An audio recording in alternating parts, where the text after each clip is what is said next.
If it's Tuesday, Vice President Harris officially hits the trail in battleground Wisconsin, ripping into former President Trump as a fraudster and a predator in her first rally since President Biden stepped aside. Plus, President Biden returns to Washington for the first time since dropping his re-election bid as he prepares to address the nation in prime time tomorrow about the state of the race and the future of his remaining time in office. And resignations reverberate through Washington as the director of the Secret Service steps down in the wake of the Trump assassination attempt. And NBC News confirms that Senator Bob Menendez will resign next month following his conviction in a federal bribery trial.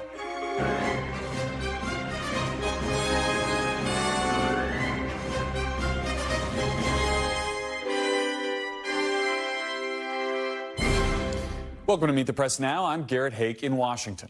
Vice President Harris hit the campaign trail this afternoon for her first event as the de facto Democratic nominee, as more Democrats consolidate around her candidacy and as President Biden prepares to address the nation publicly for the first time since withdrawing from the 2024 race. Today, the vice president holding a rally in the critical swing state of Wisconsin as she seeks to reintroduce herself to the American electorate from her new perch on top of the ticket. Rallygoers clearly fired up as she told them she will be the nominee while pitching her record and attacking Donald Trump. We have earned the support of enough delegates to secure the Democratic nomination. I was elected Attorney General of the state of California, and I was a courtroom prosecutor before then. And in those roles, I took on perpetrators of all kinds. Predators who abused women, fraudsters who ripped off consumers, cheaters who broke the rules for their own gain. So hear me when I say, I know Donald Trump's type. In this campaign, I promise you, I will proudly put my record against his any day of the week. Today's event coming as more Democrats rally around her candidacy. Senate Majority Leader Chuck Schumer and House Democratic Leader Hakeem Jeffries endorsing Harris at a joint press conference this afternoon. And more than 2,500 pledged delegates have now endorsed Harris. That's a majority of all the delegates to the convention. Now, we should note these are just endorsements. They're not official until the roll call. But in a sign of confidence, the Harris campaign has turned its focus to choosing a running mate. A dozen names from sitting governors and senators to cabinet members have all been floated. But NBC News reports the Harris campaign has requested vetting materials from at least 5 of those possible contenders, including governors from the so-called blue wall states of Pennsylvania and Michigan and other key battlegrounds. Some of those contenders in audition mode as they made the case for Harris today. I believe that Vice President Harris has been able to excite and unite not only Democrats, but unaffiliated and Republicans who really don't want to see Trump elected as president again. She is tough as nails. She doesn't suffer fools. Like me, she's been a prosecutor. She stood up for the rule of law, and she has always stood for the people. Donald Trump has spent a career screwing over people. Meanwhile, Republicans are revamping their campaign message. Here's Trump vice presidential nominee J.D. Vance at a rally yesterday in Virginia. This year we'll remember Joe Biden as not just a quitter, which he is, but one of the worst presidents in the United States of America. But my friends, Kamala Harris is 1,000,000 times worse, and everybody knows it. Don't give her a chance to run away from the Biden record. The Biden record is the Kamala Harris record. She signed up for every single one of Joe Biden's failures, and she lied about his mental capacity to serve as president. Now, this all comes as President Biden has now returned to the White House for the first time since dropping out of this race and battling COVID. This is ahead of his primetime address tomorrow. He spoke via phone to the Harris campaign and their staffers yesterday. The name has changed at the top of the ticket, but the mission hasn't changed at all. And by the way, I'm not going anywhere. I'm going to be out there in the campaign with her, with Kamala. I'm going to be working like hell, both as a sitting president, getting legislation passed, as well as in campaigning. We'll get out to Wisconsin in just a moment, but joining me now on set is NBC News chief political analyst Chuck Todd, and down Pennsylvania Avenue is NBC News senior White House correspondent Kelly O'Donnell. So, Chuck, I'll start with you. That did not seem like a continuation of a Biden campaign event today. That felt like something different in Milwaukee today, did it not? It did. No, it does feel as if that she's got her voice, that her forward-leaning. Look, just in the last 48 hours, she's been more forward-leaning just on the issue of abortion, frankly, than President Biden had been over the last 4 months. And then you throw in, she's more comfortable at going after the convictions on Trump in a way that Biden never was, whether that's Hunter Biden issues, whether that's the discomfort of sort of the role of the federal government, sitting presidents looking like they're weighing in. However you want to look at it, he's always been uncomfortable. You see the upside of not having any responsibilities. That's right. You know, right? Neither Trump doesn't have any responsibilities. Biden has responsibilities, right? And you have to worry about little things like, oh, I have to, you know, not step into it with the Justice Department, things like this. She has this and this room to maneuver. And look, it's a pretty aggressive message in many ways. She's trying. What's interesting now is Trump was in the position of challenger.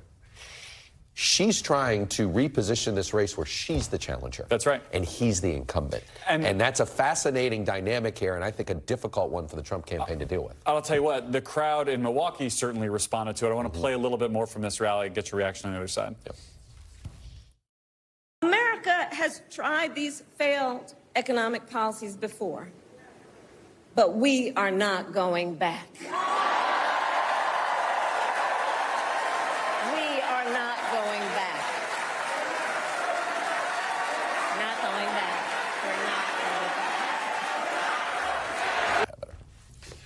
I don't recall seeing that much energy at a Biden rally in this campaign, certainly not in 2020 when I went to more of them. Is this just pent-up energy in the Democratic base, or is this a more organic response to her specifically, in your view? Look, right now it feels like any crackers or Ritz, okay? Meaning like, meaning I'm starving. Yeah, sure. And that's not to say this doesn't continue and you start to say, hey, this is her. I think right now she's benefiting from what you just described. Going forward, it's on her to keep it going and to make this more about her. I think right now it's more about relief that they have somebody who can, I mean, I hate to be this cynical about it, could put 2 sentences together without having to cough or interrupt or fix it or say the wrong thing.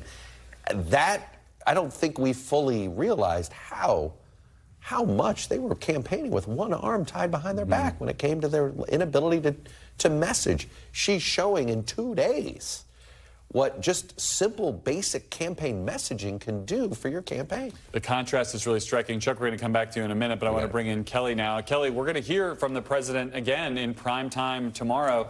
What should we expect? And it feels like this is already kind of yesterday's news. We know he's out. What more can he add to the story going forward in this speech tomorrow?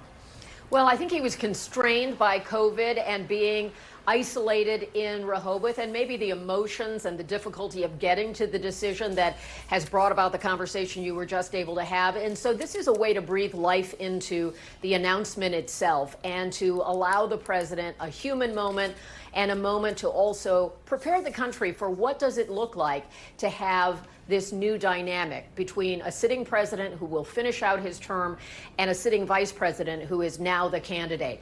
And Joe Biden certainly wants to claim credit for the phenomenon of the moment of Kamala Harris. He chose her, he endorsed her, he ultimately made the painful choice for him to not run when he had been very clear that he wanted to, and to try to write the first pieces of his legacy going forward. He has said legacy doesn't matter. He wanted to get the job done. So that's a piece of it, too. He's got 6 months. There are things he can try to accomplish in that time. Some of it is in his wheelhouse of foreign policy, where he's got important meetings, where he has been so influential in trying to keep NATO working together and expanding in its size. There are a lot of things that will be Joe Biden's long farewell note to the country in his public life. And the first part of that happens tomorrow night. He says he wants to be engaged in the campaign, and he can do that in ways where he is emphasizing his base, labor, and certainly his long relationships and his influence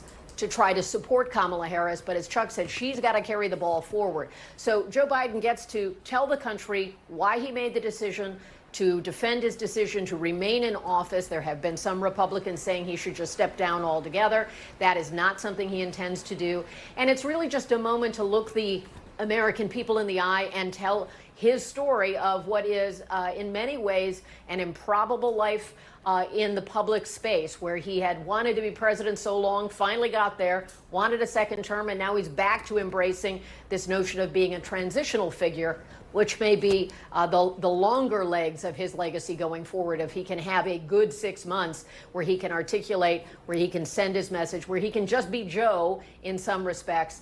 If he can do all of that and enjoy the final bit of being a sitting president and continue on his agenda, then maybe he can come to some peace with where it's at as well. And will the public give him room to do that? There certainly has been an unlocking of appreciation for him since he made the decision to step aside, but a primetime address for sure. And Kelly, quickly, is it too early to know exactly how the Harris campaign might use him? I would think a sitting president can certainly raise a lot of money. Do they run him like he's running for governor in Pennsylvania, where he's already been campaigning a lot? What do we know about their strategy to make use of the president of the United States? Pretty good asset for a campaign. He is an asset, and it is using him in those places. Firefighters, union workers, the first president, sitting president, to ever be on a union picket line. We saw that happen. Working the phones, raising money, being in places where he can expand a bit of her reach.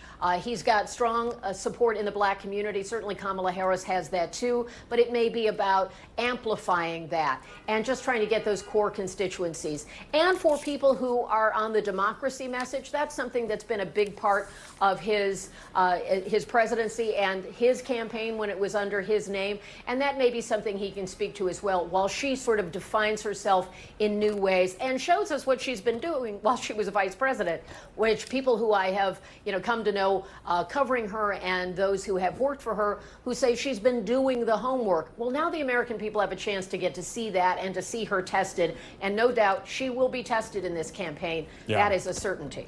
She's racing to define herself, Chuck. The Trump campaign is racing to define her as well. They're, by the way, I've noticed, still going after Joe Biden pretty aggressively. They want to use him as an albatross around her neck going forward. They do, and I think right now it's just out of they don't know what else to do. I'll just be honest. I think they're kind of, you could kind of see that the party is kind of split on this. You have House Republicans, some of them are ready to move on. Others think, oh no, use the age thing. You just said it yourself. It's old news. Yep. And we move on fast in our society. I mean, have you been on social media? Right? Like, this is, so I don't know if hitting Biden is as effective going forward. Maybe it works for another week or two. Maybe it works just talking to your base. I don't know how effective that is. I'm very curious to see how the Harris campaign uses Biden. Yeah. I think we will see him Monday night at the convention, because I can't imagine you don't give him that, which is the traditional send-off, sure. Right, the traditional sort of the outgoing president usually gets that first night. Exactly, the gold watch speech. But I am curious to see if outside of fundraisers where they really would use them. Well, stay tuned. We've got a lot of unprecedented time to go here. And Chuck and Kelly, thank you both. I want to bring in Yamiche Alcindor. She's just outside of Milwaukee, where the vice president spoke at that rally earlier this afternoon. They're packing up the stage behind her now. And Cheatle Brewster is also in Wisconsin, where he's been able to spend the day talking to the folks who actually matter in all of this, the voters in the battleground city of Kenosha. So, Yamiche, I'll start with you. You've been following Kamala Harris as she was stumping for Joe Biden for some time now. Now she's out stumping for herself. What stood out to you about this rally as she's kind of stepping into the spotlight here? Well, as you said, they're packing up the stage, but just an hour ago, this auditorium was filled with people who were cheering her name, who were energized and very excited about her candidacy. And when she started off her remarks by saying that the road to winning this election goes through Wisconsin. So really putting her sights and really articulating that she feels like this state is going to be critical in that. And I was reminded by the fact that Republicans were just here, because I was on the highway getting here late last night, and there was a huge Trump 2024 billboard. And in some ways, it really reminded me that Republicans are also seeing this as is a critical state. She started off her remarks thanking President Biden, talking about his legacy, saying that he was someone that she really respected and really praised his integrity and passing the torch to her. And then she pointedly went after former President Trump. She talked about the fact that he was a fraud, that he was a cheater, that he was someone who was a sexual abuser and a predator. And she said that as a prosecutor and having a career in prosecuting people, that she knows what it takes to win and to beat him. She also, though, talked about the fact that this isn't just a contrast between her and Trump, that she also wants to really focus on the future of America. And in that point, at one point, the crowd was cheering, don't go back, because she said, we will not go back. They also, I should say, were cheering, lock him up, referring to Donald Trump. One other thing that she was talking about was the middle class, putting a real fine point on the idea that she understands that there are people who are very frustrated in this economy, and that she wants people to be able to survive and thrive in America. So it really, I think, was a real, preview of what we're going to be hearing. But I think the thesis of her campaign is going to be that I'm a prosecutor, he's a convict. Who do you want to have in this election, Garrett? You mean this campaign is days old, but obviously Harris has run for president before. She inherits a lot of infrastructure. What does their messaging look like? How much do you get the sense that they are putting the plane together in midair at this moment? It feels like they're putting the plane together in midair, but for weeks I've been reporting that allies of Vice President Harris were getting together and getting ready for this moment. They were talking about her path forward, wondering what state she should go to, wondering what sort of campaign staff she should have. Right now, she's saying that she's going to keep the same campaign manager, the same campaign chair, but it really is in some ways still something that she's going to have to make up for lost ground here. So there is this sense that they are really scrambling to make sure that they get everything together.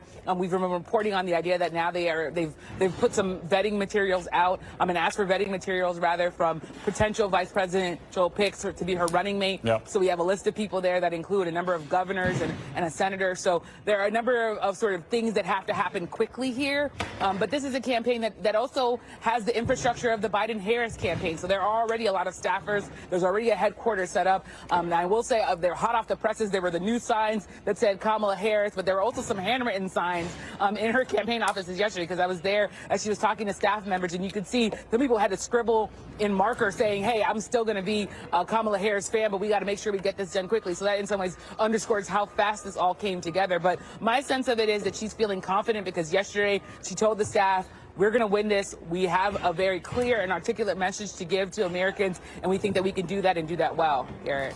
Yamiche, thank you. And Shaq, any competent campaign can generate energy in the room, but how about where you are outside of that room? How are the voters you're talking to reacting to this sort of nascent Kamala Harris candidacy?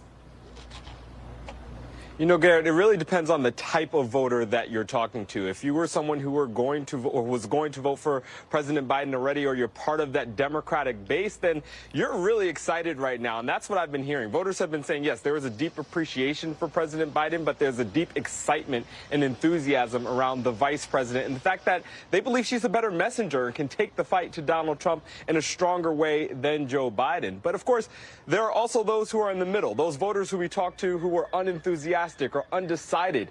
For them, they're still taking a step back, it seems like. They're pausing a little bit, assessing the situation, still deciding what they want to hear, and listening to see what more they can hear from the vice president. I want you to listen to the range of conversations that I've been having here in Kenosha.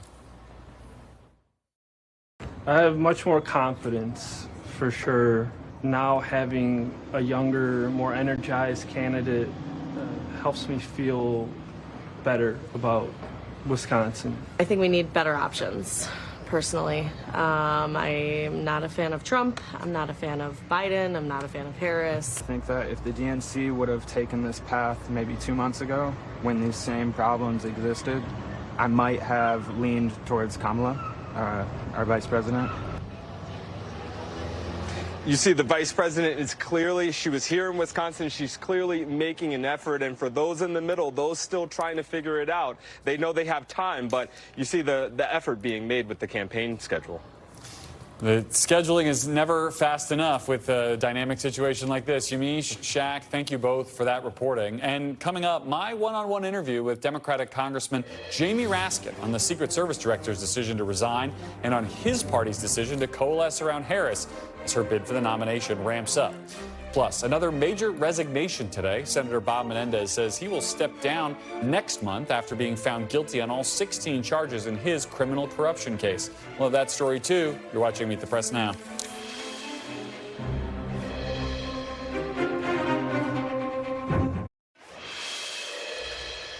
We're back with some breaking news now from Capitol Hill, where we've just learned that Senator Bob Menendez has delivered his resignation letter to the Senate, informing his colleagues that he plans to leave office next month. The Democrat from New Jersey was found guilty on all 16 counts in his federal corruption case.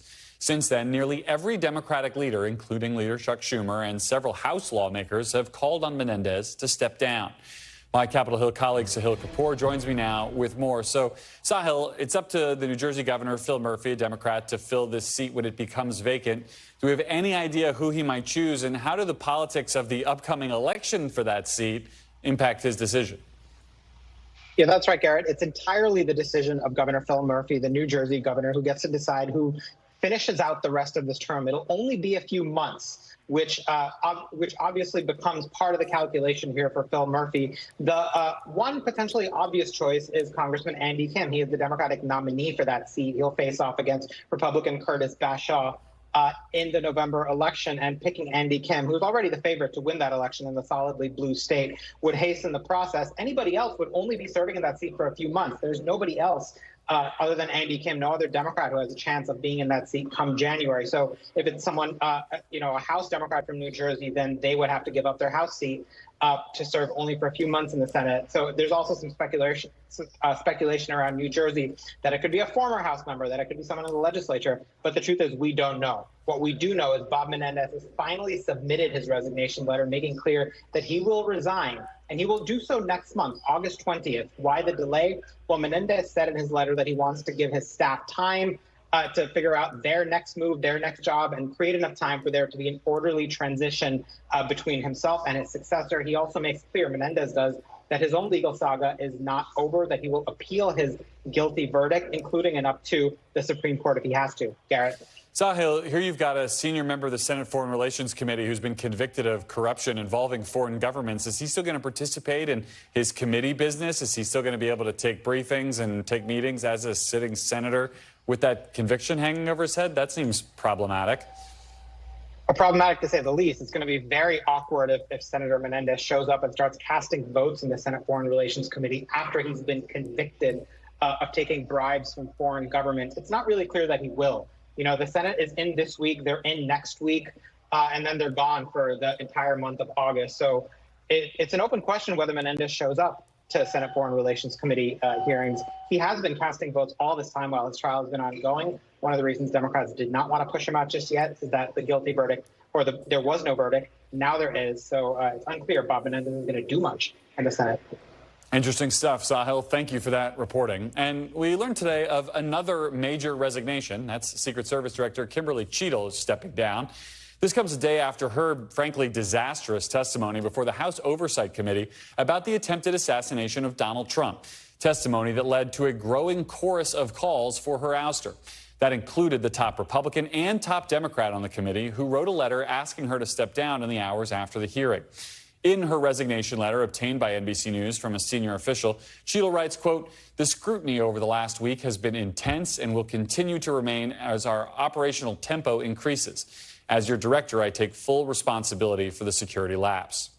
Joining me now is Maryland Democratic Congressman Jamie Raskin. He's the ranking member on the House Oversight Committee. And Congressman, I don't know how many times I've seen you and James Comer agree on anything after a hearing, but here you both called for Kimberly Cheatle to resign.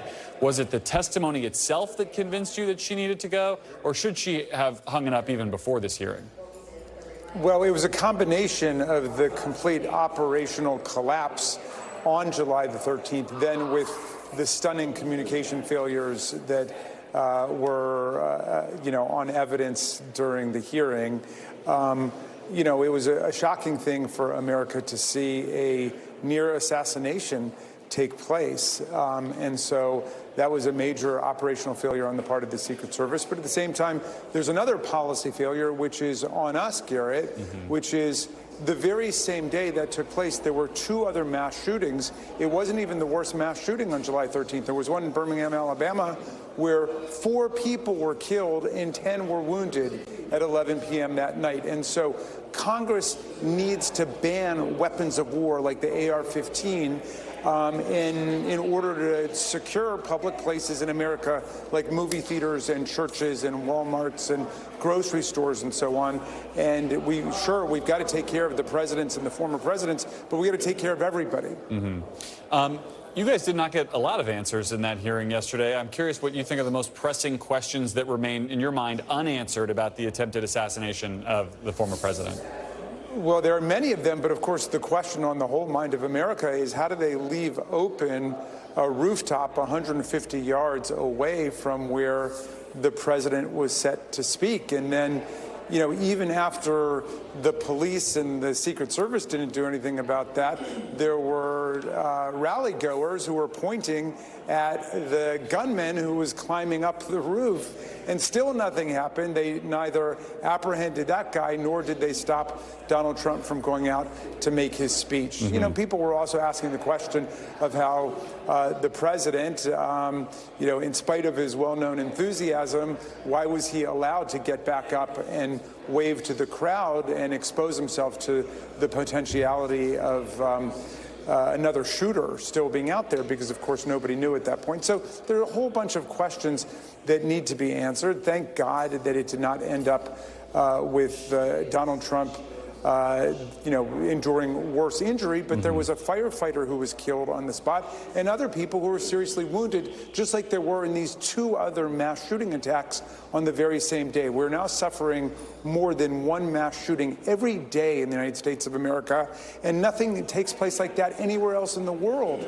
And so when you look at Europe, for example, we've got 25 times the gun casualty rate that they have in the UK or France or Germany. And so we really need to bear down on this problem of mass gun violence in the country. It does raise questions about the validity of the good guy with a gun theory. Of course, that ended this shooting but didn't prevent it in Pennsylvania. I want to ask you about, there were lots of good guys with a gun there that day, but all the good guys with a gun didn't stop it. Right, sure. I want to turn to the other big story of the week. You may have heard there's a new Democratic presidential nominee, or about to be one. Vice President Harris is in Wisconsin today. She was campaigning. I don't know if you were able to see much of that rally, but we showed quite a bit of it at the top of this broadcast.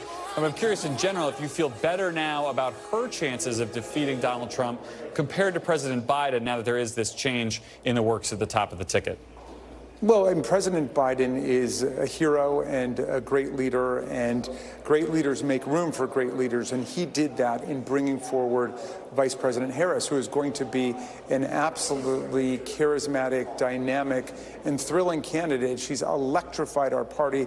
I think more than $100 million has flowed in since the announcement was made. She's already way surpassed the number of delegates she needs in order to win the nomination. And so we've got tremendous unity, we've got tremendous focus, and we are definitely going to win this election. There's no doubt about it.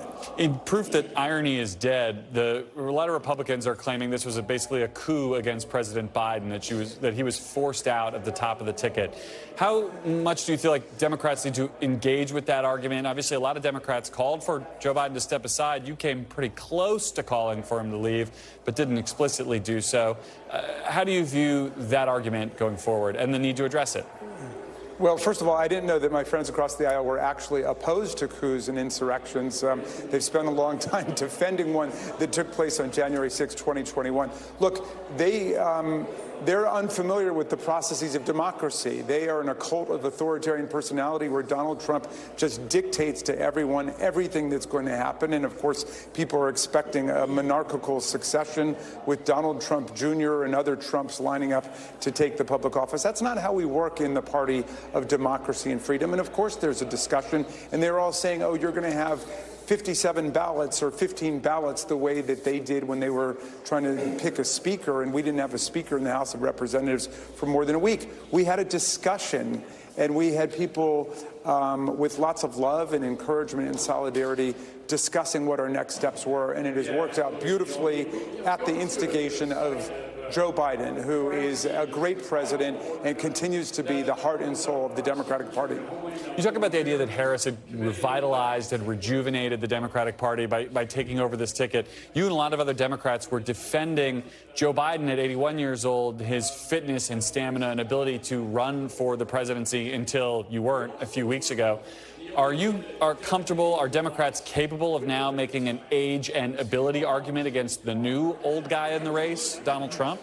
Well, we don't make arguments ad hominem style against people's age and infirmity and derangement. The Republicans do that, but they've set their own table, they've made their own bed, and they're going to have to sleep in it. They were the ones who wanted to talk about age, infirmity, and derangement, and of course, all of the spotlights are on Donald Trump now. They really do need some new leadership in that party. They've needed some new leadership for a long time, and Donald Trump has destroyed one major political party. We're not going to let him destroy our political party. We're stronger than ever, and we're standing strong for the American Constitution, for the Bill of Rights, and we have in Kamala Harris an amazing prosecutor who's going to be able to go all around the country and talk about Donald Trump's destruction of the freedoms and rights of American women. And she will put abortion and IVF and birth control in the center of the debate. She will put voting rights and democracy at the center of the debate, and we are very excited for the next 100 days. It's going to be very interesting to see how the issue set changes with the candidate changing. We've got, as you say, about 100 days to watch it all play out. Congressman Raskin, thank you for joining us. You bet. And up next, no more Mr. Nice Guy. J.D. Vance strikes a different tone in his second solo rally as the GOP VP nominee as the Trump campaign sharpens its attacks on Vice President Harris. Former House Speaker Kevin McCarthy will be here on set with his views on the race. You're watching Meet the Press Now.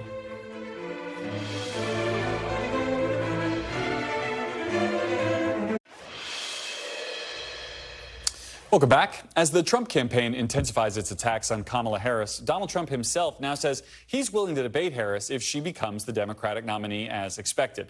Here's what he told reporters during a Republican National Committee press call a short time ago. Oh, yes, absolutely. I'd want to. Well, I haven't agreed to anything. I agreed to a debate with Joe Biden, but I want to debate her, and she'll be no different because they have the same policies. Joining me now on set is former California Republican Congressman and former Speaker of the House, Kevin McCarthy. Mr. Speaker, thank you for being here. We played a little bit at the top, but I want to reset a little bit, show you a little bit of Kamala Harris's rally today, and ask you about it on the other side. Let's watch. I was elected Attorney General of the state of California, and I was a courtroom prosecutor before then. And in those roles, I took on perpetrators of all kinds. Predators who abused women, fraudsters who ripped off consumers, cheaters who broke the rules for their own gain. So hear me when I say, I know Donald Trump's type.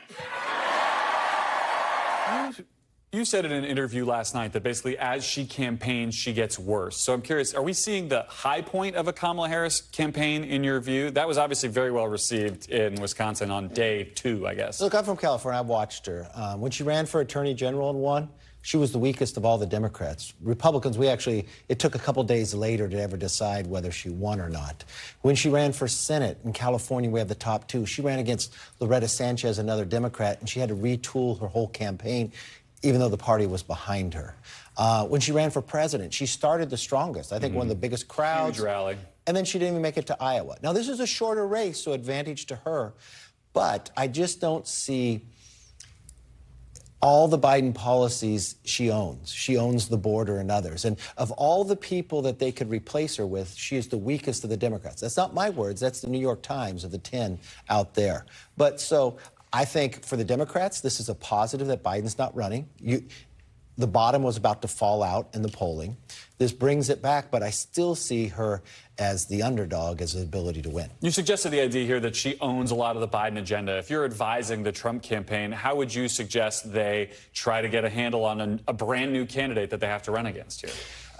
I would keep the campaign going exactly as you're going. Put it on the issues. And she's got to decide. Now, she's got another advantage. She gets to pick her VP candidate after the Republicans already picked theirs.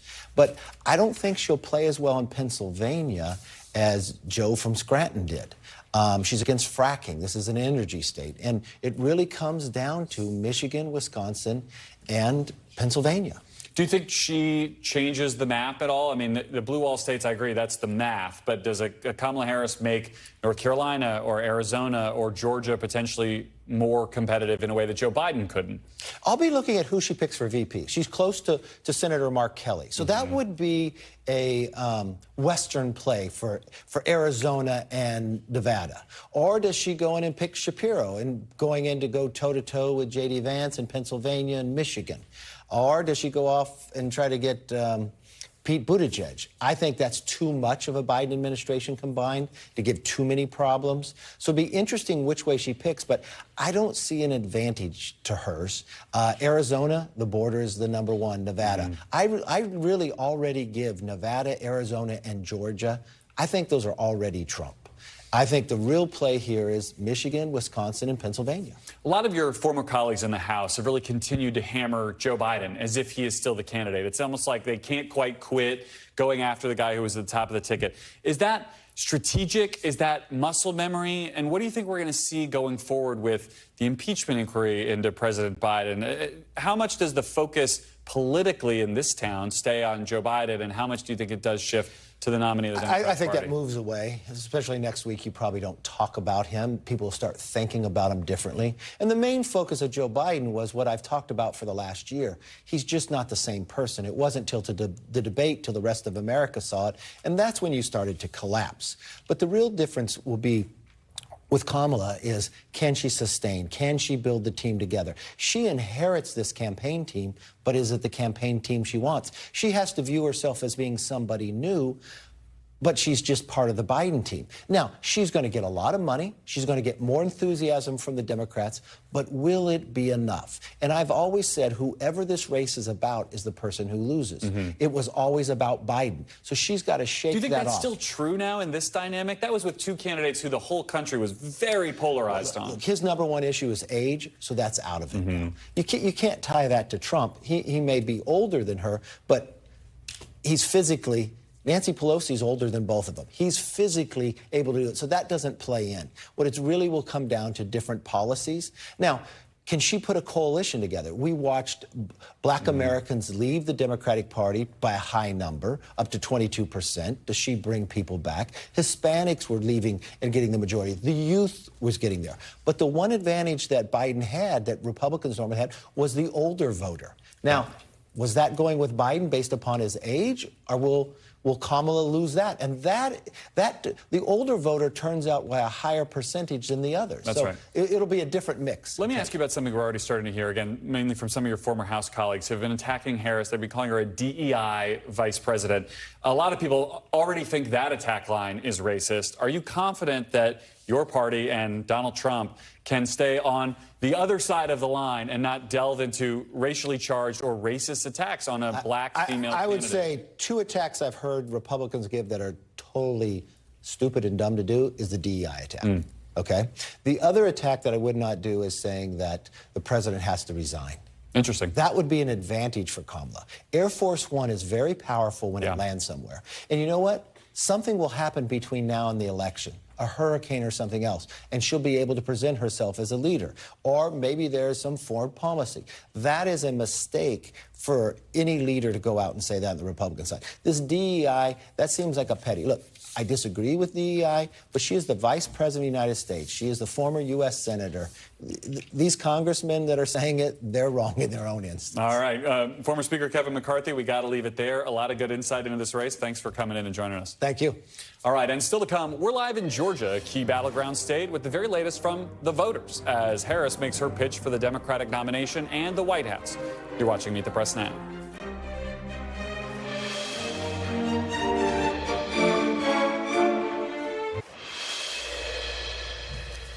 Welcome back, and let's head out now to one of the states that Democrats hope is in play this November, especially with Kamala Harris at the top of the ticket. NBC's Priya Sridhar is in battleground Georgia, where she spoke with voters and grassroots organizers. Priya, talk to me. What are you hearing from voters? How are they liking the new de facto nominee of the Democratic Party? Hey, Garrett. Yeah, well, it's been a complete game changer, a shift in the mood, if you will, here in Georgia in the last 48 hours. All of the national polling seemed to indicate that Biden was trailing former President Trump here, specifically in Georgia, by about 2 points. And we did get a new Atlanta Journal-Constitution poll this week that indicated that Kamala Harris would have trailed the former president by 5 points. But it's important to note that that poll was conducted prior to President Biden actually ending his candidacy. So I got an opportunity to speak to many Democratic voters here, and they said that while they're sad that President Biden ended his candidacy, they're very excited about the potential of Kamala Harris, especially the fact that she could break those barriers and be the first woman of color to be elected president of the United States. But they also expressed some concern that that could also be a hindrance to her, perhaps in other parts of the country. I also got a chance to speak to some organizers who said that their phones have just been ringing off the hook since this announcement was made. Let's take a listen to Latasha Brown, who's a co-founder of a group called Black Voters Matter. What I am seeing is not people just being ignited to work, but I'm also finding that people are actually excited about the possibilities of moving forward. Do you think it's going to be an uphill battle for Kamala Harris to beat Trump? I certainly think that it's going to be I think it is going to be a struggle. I think we're going to have to do the work, but I do think that with this new momentum, I think that the way that women organize in this state, I think it's absolute. Not only is it possible, but now I really believe with this new sense of energy and momentum, less than almost 100 days from the election, I think we've got a really, really good chance. And Garrett, she typically says that people call her to ask her where they can go vote. And now she's actually receiving many phone calls from people saying that they want to volunteer for the first time. So this is a huge difference that she's seeing. All right, Priya, thank you for the pulse on the ground in Georgia, perhaps still a battleground this year. And still to come, inside the vice president's search for her own vice president. It's not a Veep episode. We're digging deeper into the Harris campaign's shortlist. Her shortlist of running mates as she cements her status as the de facto Democratic nominee. The panel's next. You're watching Meet the Press Now.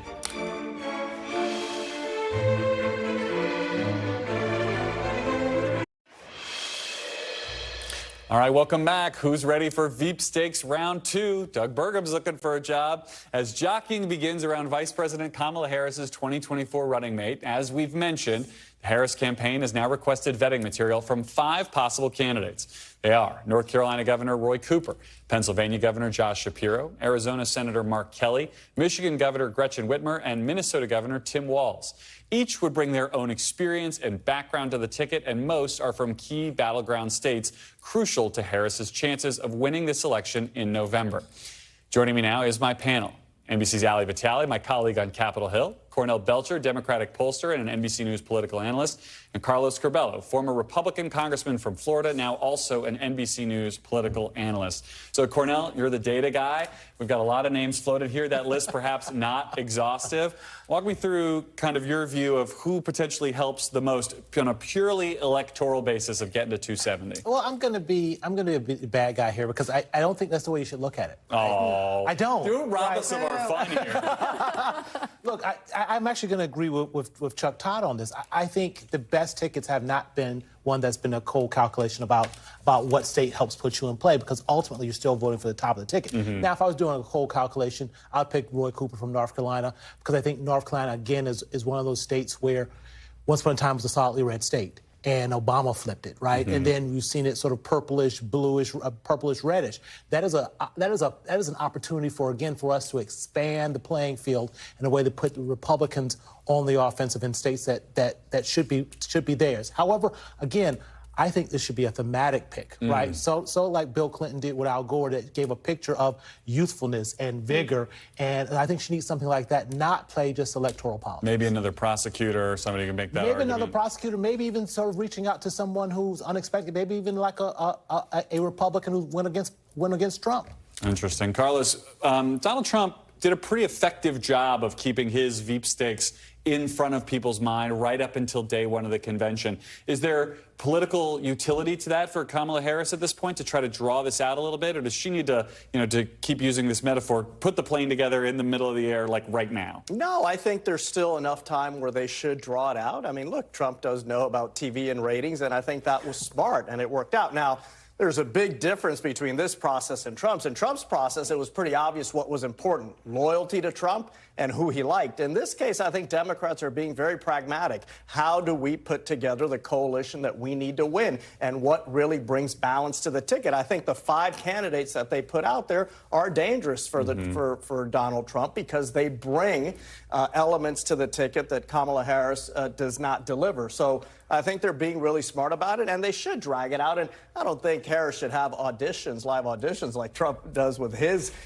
VP, potential candidates. But certainly she should allow us all to talk about it a little longer. As we talk about balance and we look at this graphic and see a bunch of men, Ali Vitale is here, who literally wrote the book on women running for president. There is one woman on this list. What do we make about that? And what about balance in a thematic way by perhaps putting 2 women on a presidential ticket? One woman on this list, and she has been very outspoken about the fact that she wants to stay in Michigan. Minds can change. We all know that. As opportunities come, politicians lovely in the summer. Less so in the fall. One would say. But I will say, I was reading back through my book because I asked Hillary Clinton about this as the only other woman who's been in this scenario. Do you lean into history and do you pick another woman, or do you go for balance in the same way that we've seen Obama have to balance with Biden, and now this conversation among women's groups and other activists I've been speaking to about if it has to be a white man?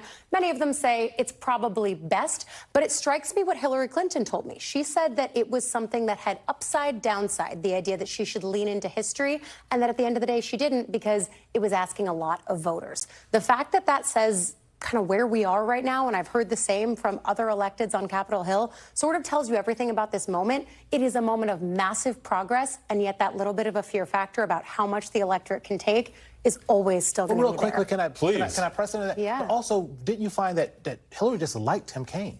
Right? It was just that likability thing, that sort of a teamwork. And she said that she landed there because that's the person who she felt best complimented her. And the other thing on Warren, who would have been the woman if she chose her, is that her husband really cautioned her about taking someone out of a Senate seat in a state like Massachusetts and thusly losing that Senate seat. But the fact that it was bandied about in sort of the touchy-feely gender politics way and then also the hard politics way is very much still at play in this process. Cornelia, you mentioned Cooper. Do you have numbers that back that up? That seems to me like an aggressive pick. You're going on offense in North Carolina if you're making a state-based pick, right? North Carolina wasn't part of Joe Biden's winning, map puzzle. No, it wasn't. But it is, again, it's so part of the Obama continuum, and sort of the Howard Dean Obama continuum is put as many states in play as you want. I remember 08.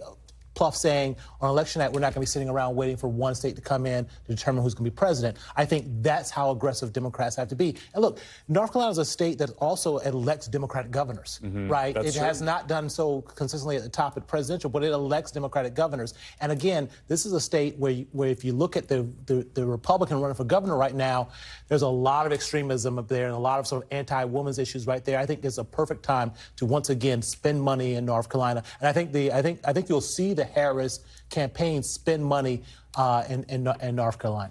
Carlos, we have seen the Trump campaign kind of, to me, like the old school Terminator in the first movie, not the second, not very agile, but just sort of turning to try to destroy this new person in front of them. What do you make of the way in which they have responded to the Harris-led presidential ticket? And do you think they need to refine the way they're just kind of throwing everything at her right now? It's interesting, Garrett, because I think everyone saw this coming, including the Trump campaign, but I don't think they were fully prepared for it. Donald Trump was apparently very angry about this because they had invested so much in destroying the person of Joe Biden, and now they have to kind of like rethink their entire campaign. And I think they were kind of caught flat-footed, even though, again, this, I think, was entirely predictable. So this is, as political targets go, Joe Biden was a pretty easy target for Donald Trump. This is a very complex target. I mean, we talked about all these sensitivities in the electorate. It's a lot harder to attack a woman of color than it is an old white guy. I wanted to go to you on this, too, because you've got experience covering Trump as well, and I touched on this with Kevin McCarthy. There seems to be, to me, an enormous risk here for Donald Trump and some of his allies to go, in the perception of the voting public, too far, and to touch, a live wire, essentially, in how they go after the vice president here. There are guardrails about what the public and what the media will allow in terms of the sexism and racism that candidates who are non-white and non-male experience. But at the same time, I think that is a real problem for them. And we've already heard it from people on the Hill. Congressman Tim Burchett saying that she is a DEI pick. That's something he immediately received criticism for. There were other members of the Republican conference who did the same, to the point where they've had to tell them, hey, don't make this about us, just focus on the policy. And in fact, that's all people who want to see more women running want, is a level playing field that focuses on policy. But when you talk about this being predictable, I think it kind of was that it would be Harris, but I do not think that anyone could have seen the coalescing around her that we have seen, especially because of the consternation and frustration that I heard consistently about her throughout the first 2 years in the administration. The way that she has taken on specifically the abortion and Dobbs issue, and I have a story coming on this tomorrow, has really reset the playing field for her in a way that showcases her talents and allows her to now forge ahead. But I have to tell you, the shock and surprise that I have heard, even from her allies, about the way that this happened is palpable. We have time for this, Galina, because I talked to two members from the House earlier, the women Democrat members, and they were shocked as well and surprised. But also at the same time, they was a sigh of relief, because like I said on MSNBC Air the day that he stepped down, if they try to step over her, they'd be committing political suicide for the Democratic Party. If they take this to an open process and try to step over the first woman of color VP and make it someone else, it would be political suicide. Cornel, I'm going to let you double dip here in the little bit of time I have left. The Trump campaign, which I cover in my other job, says that we're going to see a Harris honeymoon here, basically, where her numbers are going to look great for a week or two, but then it's basically a sugar high. What do you make of that argument? What do you think we're going to see on these numbers in the next couple of days? Quickly. I think the race is going to be tight. Surprise, surprise. It's going to stay tight for several months. And it's going to come down to a couple of the battleground states where, again, pay no attention to the polling, because it's going to stay tight. All right, well, pay no attention to the polling. We got to go. Allie, Cornel, Carlos, thank you all. And thank you all for watching. We're back tomorrow with more Meet the Press Now. We do it every day. Don't go anywhere. My colleague Hallie Jackson will be joined by Transportation Secretary Pete Buttigieg on Hallie Jackson Now. Straight ahead. Thanks for watching. Stay updated about breaking news and top stories on the NBC News app, or follow us on social media.